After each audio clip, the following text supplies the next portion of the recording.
I built 100 realistic model pine trees in a weekend, and I'm going to show you how on Ron's Trains and Things right now.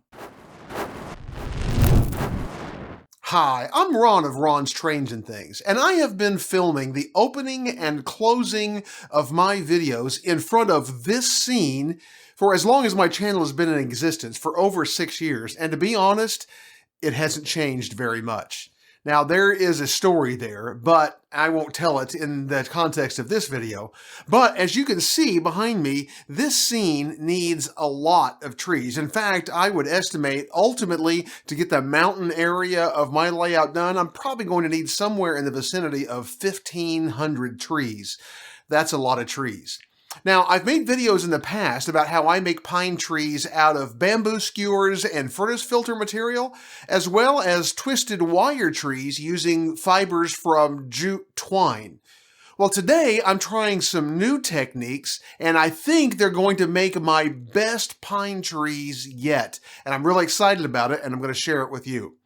Now, I want to give credit where credit is due. Many of the techniques I'm going to show you in this video I have known and I have done for years, but I've learned a couple of new materials and new techniques, specifically from Grant of the YouTube channel Southern Alberta Rail. Now, Grant is a superb modeler and makes some great videos about various aspects of model railroading.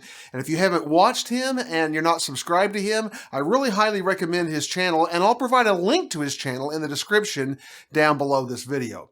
But now, we've got 100 pine trees to make, so we better go get started. This video is brought to you by Midwest Model Railroad. Now with 15,000 square feet and one-day shipping, they truly are your one-stop model railroad shop. MidwestModelRR.com, link in the description. The trees I'm making today are twisted wire pine trees made with sisal fibers. Now, sisal is a natural fiber that comes from the leaves of one species of the agave plant, similar to the plants used in making tequila. It is native to southern Mexico, but it's cultivated in many other regions for a variety of textile uses. It is commonly used in baler twine.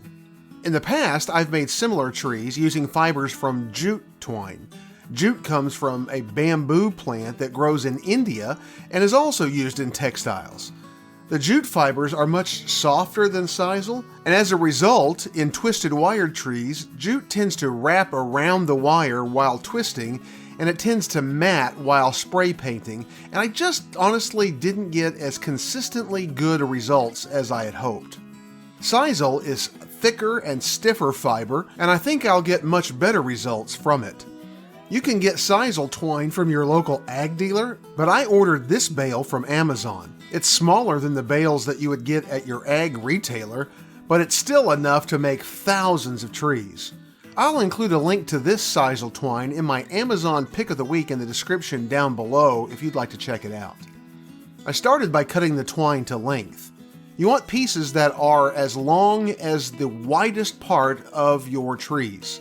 For in scale, I make my pieces about 2 inches long. What you see here was enough to produce about 50 trees, so it's about half of what I needed for this project. The other material for these trees is the wire for the trunks. Now, you can use virtually any kind of wire, but I like to use floral wire because it is already green, so if I miss any coverage when painting, I don't have bright silver or copper showing through. For this project, I experimented with several gauges of wire, specifically 18, 20, 22, 24, and 26 American wire gauge. You'll see these throughout the process in the video, but what I learned is that 26 gauge wire is far too thin to be usable. It's just too flimsy.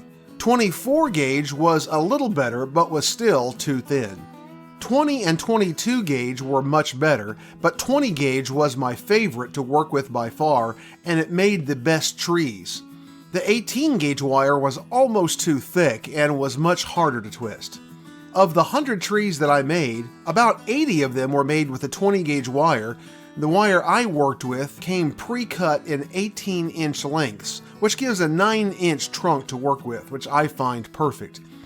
The pre-cut wire saves one step in the process, so it saves some time. Again, if you'd like to try this product out, I'll provide a link to the 20 gauge wire that I used in my Amazon pick of the week in the description as well. I prepared the wires by bending them in half and using a set of needle nose pliers to twist the wire 2 or 3 times to create a small loop. I did this to all 100 wires in advance and stored them in a narrow box, all facing the same direction to keep them from getting tangled and to make assembly easier. Here you see some of the 24 and 26 gauge wires and just how tiny they are. With those materials prepared, it's time to start twisting trees. For this, you'll need some sort of clamp or a small vise, a drill, your cordless drill with a hand chuck is ideal, and a cup hook. I chuck the cup hook into my drill. I then start untwisting pieces of twine and separating the fibers. The twine I'm using is smaller and lighter than regular baling twine, so it took a few pieces of twine for each tree. I spread the fibers from each piece of twine out on my work surface, lining up 3 to 5 pieces worth of fibers in a row for each tree. Next, you need to clamp the loose ends of the wire armature into your clamp or vise. I did this first tree with a clamp, but if you have a small vise, it works much better. With the ends clamped down, insert the fibers between the wires and spread them out between the wires, starting at the loop end, which will be the top of the tree. I should mention that I'm making N-scale trees to resemble Lodgepole Pines, which are tall, skinny, and somewhat sparse in branches. My trees will mostly range from 5 to 7 inches in height, which is a scale 65 to 95 feet. They will also be less dense than you may want depending on what kind of pine trees that you are making, although they will fill in a lot when the flocking is added. If you want denser trees, simply don't spread the sisal fibers out as thinly as I do. Try to keep the fibers as straight as you can to keep them from wrapping around the trunk. When you're happy with the placement of the sisal, insert the cup hook that's in your drill into the twisted loop. As you can see, I had some trouble keeping the wires in the clamp. Grant of Southern Alberta Rail uses a pair of vice grips clamped to his table for this. Twist the wires until you have a nice tight helix and the fibers are spread out around the tree. If you over-twist the trunk, it'll begin to curl, which is not what you want.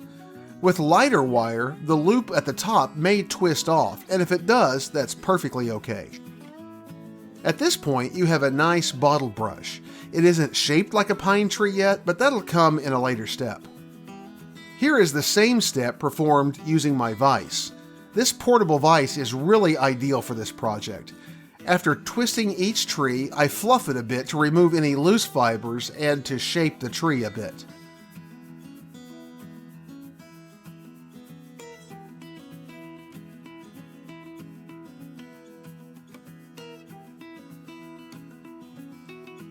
Again, here is a tree made with one of those very fine wire armatures. You can see it's more difficult to keep my sisal in place before twisting, and after twisting, the trunk is just way too flexible. As you separate the twine, you'll find some thick woody fibers, as well as some bits of resin and other materials that make lumps and that do not look realistic. You'll want to remove these as you separate your fibers to keep the fibers looking good and to keep them separating properly. At this point, it's simply a matter of rinse and repeat, and repeat, and repeat 100 times. Let me pause for a moment to say that if you find this video helpful and would like to see more model railroad tips, tools, and techniques, be sure to subscribe down below and click the little bell icon so you can catch future videos. I've heard other guys say that they can separate and twist 100 of these trees in about 5 hours. It took me a lot longer than that. I'll give you a full time breakdown in a few moments. But why did it take me longer? Well, it could be because I was using smaller twine and had to untwist more pieces per tree. It could be because I'm making taller trees and needed more pieces per tree. It could be that I was more particular about the untwisting and cleaning process of the fibers, or it could be that I'm just slow. Honestly, I'm really not sure. I should tell you that this whole process is a bit messy, as some of the fibers will fall away and you will be picking some out. This is the floor beneath me after making just 15 trees, so I recommend working in a space that's easy to sweep or vacuum. Eventually, I got all 100 trees twisted and I moved on. For the next step, you'll need a set of wire cutters, some good scissors, and a trash can to work over.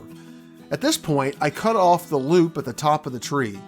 For the most part, I cut it off just above the top fibers, but you can leave a small bit and untwist it at the top to leave a bit of wire exposed to represent new growth at the top of the tree if you like. With the wire cut, I used scissors to cut the fibers to the desired shape. I find it easiest to start at the top of the tree, cutting the highest branches to the narrow point that looks right. Then shape the tree, working my way down. You want a nice pine tree shape, but not a perfect cone or Christmas tree look. In fact, when planting a pine forest, it's probably best to have a few really ugly trees to mix into the forest to make it look more natural and represent nature's imperfection. And trust me, if you are anything like me, in making 100 trees, you will have some ugly trees. When the trees were all shaped, I went outside for the final step, painting and flocking. This is where I picked up the advice of Grant at Southern Alberta Rails. In the past, I have flocked my pine trees with just a couple colors of fine turf, but I've been loving the effect that HO scalers get with using static grass to simulate pine needles. Grant uses a mixture of the two. I used 2 canisters of green grass colored turf and 1 canister of medium green 2mm static grass flock from Woodland Scenics. I used a dedicated tub and dumped all of the 3 canisters of material into it, then used a strainer and my hands to mix it as thoroughly as possible. Make sure to break up the clumps of static grass before you move on to applying it. I started out with 5 trees in a block of foam to try to paint and flock multiple trees at once, but I found it was easier and honestly faster to just do 1 tree at a time. I wore a nitrile glove on the hand that I was holding the trees with. Spray paint will attack latex and vinyl gloves, so nitrile is best for this process. I experimented with 3 colors of spray paint: Rust-Oleum Camouflage Dark Brown, Flat Black, and some cheap gray primer. I found that I liked the Camo Dark Brown the best, and I used some of the primer on a few trees for variety. I did not like the look of the black paint when you looked at the trees up close, but honestly, when the flocking was applied and looking at them from a distance, I could barely tell the difference between the 3 colors. I let the paint serve as an adhesive for the flocking. I applied a liberal coat of paint to the trunk and branches of each tree, then used the strainer to apply the mixed flocking. I shook off the excess and stuck them in a scrap of extruded foam to dry. I varied the amount of flocking as I applied it to some trees so they would look more sparse, adding some variety to my pine forest. Before installing these, I'll make a few trees with only brown fine mixed turf for flocking to simulate a few dying trees in the forest. I used nearly 3 cans of total spray paint painting these 100 trees. Time-wise, this entire project, 100 trees, took me about 17 hours over the course of a weekend. It took 1 hour to cut the sisal pieces and prep the wires combined, 13 hours to untwist the sisal and twist all of the trees, 2 hours to shape the trees, and 1 hour to paint and flock them. And here are my completed trees. I think they came out looking fantastic and very realistic. As I make more of these trees in the future, I'll probably introduce some subtle variations in the green color to the flocking material to add a little more variety to the forest. I really can't wait to get these installed on the mountains on my layout, but I also know that I still need several hundred more to complete my mountain scenery. If you'd like to see more about building model trees and other scenery techniques and other model railroad content, check out the links on your screen. Remember those Amazon picks of the week, as well as the other valuable links in the description down below this video, and join me on Tuesdays as I bring you even more great model railroad videos, and I'll see you on the next video. 10, Lizzie?